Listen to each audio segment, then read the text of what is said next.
Bismillahirrahmanirrahim. Assalamualaikum warahmatullahi wabarakatuh. Terima kasih kesempatannya Pak Insani, karena pada kesempatan kali ini saya akan mempresentasikan artikel saya yang berjudul Diskriminasi Gender dalam novel Gadis Minimarket karya saya akan Murata.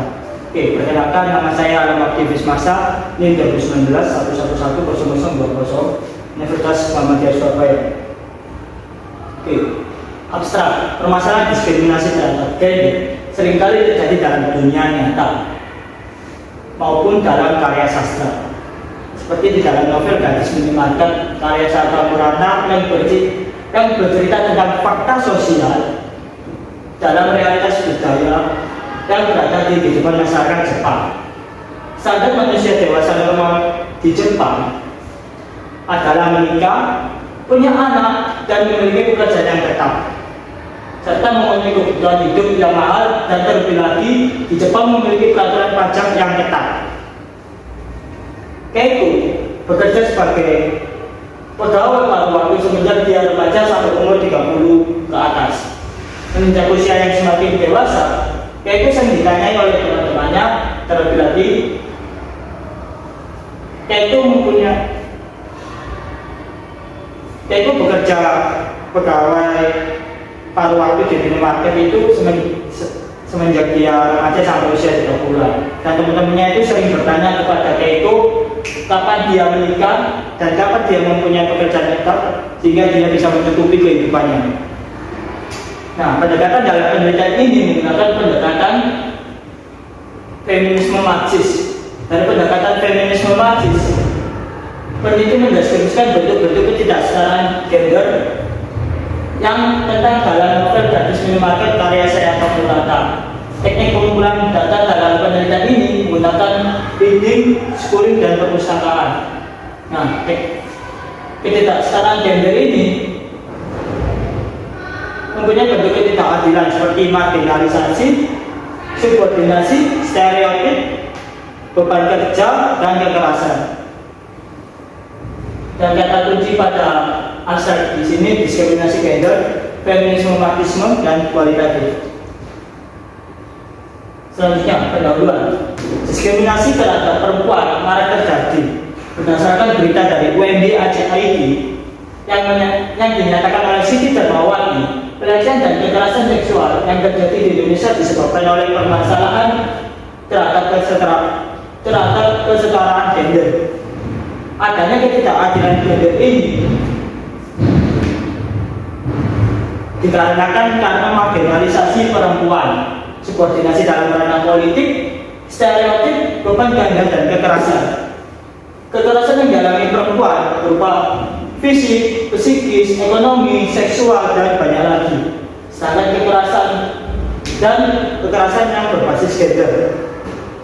Realitas sosial ini salah satu penyebab perempuan mengalami ketertindasan dalam pembagian kerja yang dilihat dari jenis kelamin, yang berpendapat jika perempuan menginjak usia dewasa dianjurkan untuk menikah dan melepas karirnya. Hal ini yang membuat perempuan hanya melakukan pekerjaannya di rumah tanpa penghasilan dan dapat diartikan sebagai suatu penindasan terhadap perempuan. Perempuan dalam kasus ini menjadi kelas kedua atau subordinasi di bawah laki-laki yang beranggapan bahwa perempuan tidak bisa bekerja dan menghasilkan uang. Perlakuan diskriminasi serupa terhadap perempuan sering dijumpai di lingkungan masyarakat seperti di lingkungan dengan coretan, yang dimana perempuan usia SMP disuruh menikah dan anak laki-laki ketika usia SMP dia disuruh melanjutkan untuk pendidikan sampai berkuliah hingga bekerja. Nah, peristiwa inilah yang menyebabkan perbedaan perlakuan antara perempuan dan laki-laki dalam lingkungan keluarga. Perbedaan perlakuan ini disebabkan oleh perbedaan gender membuat perempuan tidak bisa mengembangkan bakat dan juga pendidikannya dan menggolongkan perempuan sebagai kelas kedua atau subordinasi. Keadaan pelabelan seperti ini mengakibatkan penindasan yang dialami kaum perempuan dalam patriarki. Pelabelan feminis menurut Sudiastuti tahun 2002 halaman 13 yang beranggapan bahwa perempuan dipandang lebih lemah dan beringat mengasuh dan mengalah. Sebaliknya pelabelan maskulin itu ditabarkan terhadap laki-laki yang kuat dan aktif dan berorientasi dalam target yaitu bekerja. Pelabelan dalam gender itu menyebabkan diskriminasi terhadap gender. Peristiwa ketertindasan yang dialami oleh kaum Haman, yang dialami oleh kaum Hawa sering dijumpai dalam lingkungan karya sastra. Peristiwa ketertindasan yang dialami oleh perempuan tidak hanya ditemui pada lingkungan sekitar, maupun peristiwa ketertindasan yang dialami perempuan sering dijumpai dalam karya sastra. Seperti novel Gadis Minimarket ini dipilih karena di dalam ceritanya pengarang mengaitkannya dengan gender, permasalahan gender, keadaan yang merugikan satu sama lain dan lalu dialami oleh perempuan yang mengakibatkan perempuan itu jadi kelas 2 atau subordinasi. Dalam novel Gadis Minimarket menunjukkan fakta sosial dalam realitas budaya yang berada di dalam kehidupan masyarakat Jepang. Nah, di sini ada cerita dari novel Gadis Minimarket yang bercerita tentang bahwa standar manusia dewasa dalam di Jepang itu menikah, mempunyai anak dan bekerja tetap. Nah, dalam memenuhi kebutuhannya, kayak itu bekerja sebagai pegawai paruh terus menjadi remaja sampai umur 30-an. Kayak itu sering ditanya oleh teman-temannya, kapan dia menikah, kapan dia punya anak, kapan dia bekerja tetap. Namun kayak ini beranggapan dengan santai bahwa dia sudah hidup normal sesuai versinya. Berdasarkan urian etas, feminisme Marxis dipilih sebagai pisau penelitian yang digunakan dalam menganalisis novel Gadis Minimarket ini. Feminisme Marxis ini dipengaruhi oleh ideologi kelas yang diidentifikasi oleh Karl Marx sebagai klasisme sebagai penyebab penindasan terhadap perempuan tahun 2010. Selain itu, novel Gadis Minimarket karya Sarah Murata yang diterjemahkan oleh Unit Sulistyawati pada tahun 2020 merupakan karya sastra yang tidak cukup untuk dinikmati saja, dibaca saja, melainkan juga harus diteliti. Maka dari itu peneliti mengaitkannya dengan gender, jadi lebih tepatnya dalam diskriminasi gender. Metode penelitian. Pendekatan penelitian yang digunakan dalam penelitian ini yakni feminisme Marxis. Dan pendekatan feminisme Marxis ini peneliti mendeskripsikan bentuk-bentuk ketidaksetaraan gender yang tertuang dalam novel Gadis Minimarket karya Sarah Murata. Jenis penelitian ini menggunakan penelitian kualitatif. Peneliti mendeskripsikan data yang akan dianalisis dengan kata-kata, frasa, kalimat yang ada dalam novel Gadis Minimarket karya Sarah Murata ini. Sumber data dalam penelitian ini itu menggunakan novel Gadis Minimarket karya Sarah Murata yang diterjemahkan bahasa Indonesia oleh Nini Sulistyawati dan diterbitkan oleh Gramedia Pustaka Utama pada tanggal 3 Agustus 2020 dengan jumlah halaman 150 halaman. Setelah itu nomor ISBN, di sini ada nomor ISBN ya, offline dan digital. ISBN pertama itu dengan kode 9786 2064439, karena ISBN digital 97860 206444400.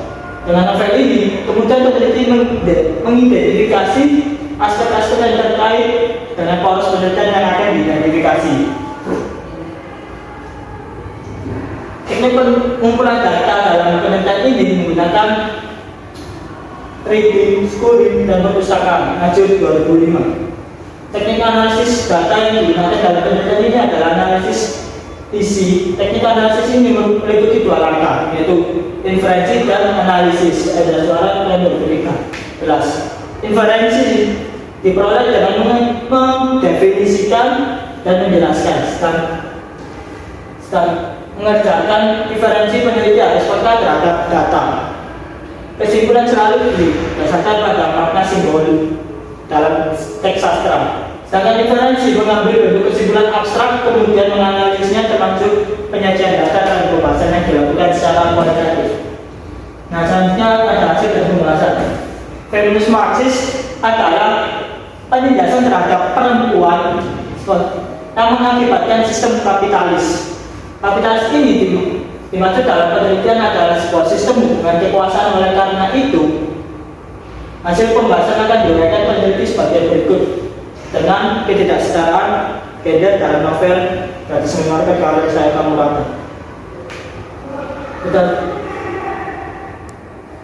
Berdasarkan pendekatan feminisme Marxis oleh Faki berpendapat bahwa ketidaksetaraan gender adalah kondisi di mana hubungan antara pria dan wanita itu tidak setara dan mengakibatkan ketidaksetaraan dalam gender. Faki 2012. Ada pembagian kelas juga menurut Karl Marx, yaitu kelas atas dan kelas bawah, dan ini disebut subordinasi atau pelebelan. Menyebabkan ketidaksetaraan gender dalam memanifestasikan dirinya dalam berbagai bentuk ketidakadilan, yaitu marginalisasi, subordinasi, stereotip, beban kerja, dan kekerasan. Oke, di sini ada analisis saya. Yang pertama ada marginalisasi. Menurut Faki tahun 2013 halaman 14 saya menyebutkan bahwa marginalisasi merupakan proses yang mengakibatkan kemiskinan yang terjadi pada kaum laki-laki dan perempuan. Dikarenakan oleh berbagai peristiwa. Berbagai dari segi sumbernya bisa berasal dari keyakinan, tradisi, kebiasaan, dan asumsi ilmu pengetahuan. Nah, dalam novel Gadis Minimarket karya Sayaka Murata ini menyebutkan marginalisasi terhadap perempuan, yaitu tidak ada di sini ya. Apa kotak punya pengalaman lain? Kalau susah mendapatkan pekerjaan tetap, kenapa tak menikah saja? Sekarang ini banyak situs perjodohan kan. Sayaka Murata 2020 halaman 40. Nah, dari data di atas menunjukkan kayak itu tidak memiliki pekerjaan yang tetap atau belum memiliki banyak pengalaman kerja di usia yang dianggap lebih dewasa. Dan teman-temannya menyarankan untuk kayak itu menikah saja atau bekerja tidak paruh waktu. Nah, ini termasuk kemiskinan atau marginalisasi perempuan yang beranggapan bahwa kayak itu tidak akan bisa mencukupi kebutuhannya karena dia bekerja paruh waktu dan dia perempuan. Dan di usia 30 tahun dia tidak menikah, sehingga teman-temannya menyebut Keiko ini tidak akan mencukupi kebutuhannya. Nah, marginalisasi yang dialami Keiko bermula dari kebiasaan atau kepercayaan yang diperhatikan atau dianut oleh orang-orang di sekitar Keiko yang memandang wanita adalah sebagai kegagalan dalam hidup. Maka dari itu wanita harus melepaskan karirnya untuk menikah, dan itu pilihan yang terbaik di dalam masyarakat Jepang, yaitu budaya ini. Itu berbeda dengan pria yang memiliki kesempatan yang lebih baik untuk berhasil dalam karir mereka. Keiko dirugikan karena usianya baru 30 tahun, karena yang belum menikah dan hanya bekerja paruh waktu di minimarket, yang dianggap mengecewakan oleh keluarga dan teman Keiko. Jadi terpaksa pergi dari pekerjaan dan menikah. Teman-teman yang menurut seperti itu. Berdasarkan analisis kelas dalam feminisme Marxis, Keiko termasuk kelas bawah atau degradasi. Seseorang yang dikendalikan atau ditindas orang-orang di sekitarnya karena dia tidak cocok dengan struktur sosial yang dia yakini. Hal ini menyebabkan terpinggirnya Keiko dan disuruh kawin paksa atau pemutusan hubungan kerja. Oke, selanjutnya ada subordinasi. Menurut Faki pada tahun 2013 halaman 15, pandangan terhadap gender dan menyebabkan subordinasi terhadap perempuan dan beranggapan bahwa perempuan tidak bisa memimpin karena sifat perempuan yang irasional atau emosional yang memunculkan anggapan bahwa posisi perempuan itu tidak penting. Nah, sebagai contoh, perempuan tidak bisa mengambil keputusan karena perempuan mengambil keputusan dengan emosionalnya sehingga membuat perempuan tidak dalam subordinasi ataupun nomor 2. Nah, dalam novel Gadis Minimarket juga ditemukan adanya subordinasi seperti data tersebut. Sama seperti perempuan lanjut di usia zaman jomblo yang tak bisa melahirkan anak, tak menikah dan berkeliaran di desa. Aku laki-laki jadi masih bisa bangkit lagi, tapi kau tak punya pilihan ya. Saya kamu rata dan 2020 92. Dari data di atas menunjukkan bahwa pria dan wanita memiliki usia yang sama dan belum mencapai puncak karirnya. Tapi ada kesempatan lain. Pria di usia 30 tahun bisa beranggapan bahwa pria itu bisa mencapai puncak karirnya. Sedangkan perempuan ketika usianya 30 tahun dia disuruh menikah dan tidak harus lanjutkan karirnya. Nah, pria memiliki peluang berbeda dari para wanita, sehingga menempatkan wanita dalam penomorduaan atau subordinasi. Mengacu pada analisis kelas dalam feminisme Marxis, yaitu termasuk dalam kelas lebih rendah atau lower, membuat kedudukannya lebih rendah dari laki-laki. Oke, selanjutnya ada stereotip. Stereotip atau pelabelan menurut Faki 2013 tahun 2013 halaman 16 merupakan penjelasan terhadap suatu golongan yang menyebabkan ketidakadilan. Sumber dari pelabelan ini berdasarkan dari pandangan gender ini hampir sama dengan sebelumnya, namun pelabelan banyak sekali bentuknya di dalam masyarakat. Seperti dikaitkannya terhadap kaum perempuan, diskriminasi terhadap gender bisa melalui pelabelan antara kaum laki-laki dan perempuan. Dari pelabelan yang dilakukan terhadap perempuan mengakibatkan menyulitkan, membatasi, memiskinkan dan merugikan kaum perempuan. Nah, dalam novel Gadis Minimarket karya Sarita Nurhaka ini terdapat stereotip atau pelabelan. Oke, di sini katanya ada 2. Yang pertama, itu karena kau terlalu aneh. Umur 36 tahun masih lajang dan bekerja di minimarket. Saya kamu rata tahun 2020 halaman 121. Nah, dari data tersebut menggambarkan bagaimana perempuan yang masih lajang dan bekerja pada waktu usia 30 tahunan ke atas itu diberi label stereotip atau menjadi perempuan aneh. Kenapa? Karena perempuan di Jepang ketika usianya 30 tahun dia harus menikah. Kalau tidak ingin menikah dia harus mempunyai pekerjaan tetap agar bisa mencukupi biaya hidup yang mahal di Jepang yang mempunyai pajakan besar juga. Bukan hanya itu saja. Dan dari di sini juga ada data yang menyebutkan, bukankah lebih cepat lebih baik?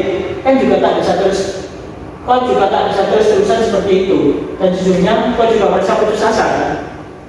Semua akan terlambat kalau sudah mencapai umur tertentu. Saya akan merata tahun 2020 halaman 81. Nah, dari data tersebut menggambarkan bahwa teman-teman kayak menganggap kayak kita putus asa karena tidak kunjung menikah dan terlambat karena memasuki usia tertentu. Nah, di sini itu dilabelkan sebagai orang yang perempuan yang sudah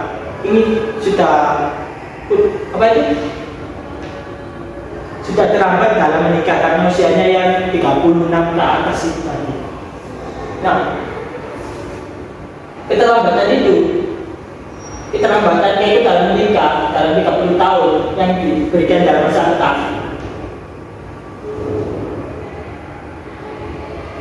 itu menyebabkan itu dilabelkan dalam perempuan yang terlambat menikah karena telah mencapai umur tertentu. Berbeda dengan laki-laki ketika usianya 36 tahun dia masih bisa menikah dan masyarakat menganggap bahwa laki-laki yang usia 30-an ke atas dia belum menikah karena dia ingin menerai karirnya dulu. Sedangkan perempuan ketika usianya 30-an ke atas dia dilabelkan dalam masyarakat itu sebagai perempuan yang terlambat menikah atau biasa kita sebut perawan tua. Selanjutnya di sini ada beberapa kerja. Menurut Faki tahun 2013 halaman 21 yang menyebutkan bahwa perempuan memiliki sifat yang rajin namun tidak cocok sebagai kepala rumah tangga. Hal ini mengakibatkan kaum perempuan hanya bekerja secara domestik dalam rumah tangga, sehingga banyak kaum perempuan yang bekerja keras dalam menjaga kebersihan dan kesehatan dalam rumah tangga, dimulai dari membersihkan lantai, mencuci baju, piring, masak, dan merawat anak. Beban yang sangat berat dirasakan oleh perempuan di kalangan keluarga miskin. Terlebih lagi jika perempuan harus memikul beban kerja gagal. Nah, dalam novel Gadis Menyuapkan karya Salton Melata ini menunjukkan bentuk beban kerja yang dialami perempuan seperti kata tersebut. Pekerjaan seperti ini tidak cocok untuk laki-laki. Siraha menggumam sejak zaman Jawa. Memang seperti itu kan, laki-laki pergi berburu dan perempuan mengumpulkan rumput liar serta buah-buahan sambil menjaga rumah. Dari struktur otak pun pekerjaan seperti ini lebih cocok untuk perempuan ya. Saya akan melata 2020 halaman 54 sampai 55. Nah, dari data tersebut menggambarkan pemikiran Siraha, khususnya teman Keiko dalam bekerja, berasumsi dalam periode Jawa khususnya laki-laki pergi berburu, artinya laki-laki di sektor publik, sedangkan perempuan mengumpulkan rumput liar dan buah-buahan sambil merawat rumah. Berarti di mana perempuan harus mengurus dan bekerja dalam rumah tangga saja. Oke. Dari hasil pembahasan tadi bisa disimpulkan bahwa novel Gadis Menyuapkan karya Salton Melata ini menunjukkan bentuk ketidakadilan gender yang diklasifikasikan dalam bentuk-bentuk ketidakadilan seperti marginalisasi, subordinasi, stereotip, beban kerja dan kekerasan. Dan yang beranggapan bahwa perempuan itu hanya bekerja di sektor domestik saja dan laki-laki bisa bekerja di luar, sehingga merugikan kaum perempuan. Oke. Terima kasih atas kesempatannya. Saya akhiri. Wassalamualaikum warahmatullahi wabarakatuh.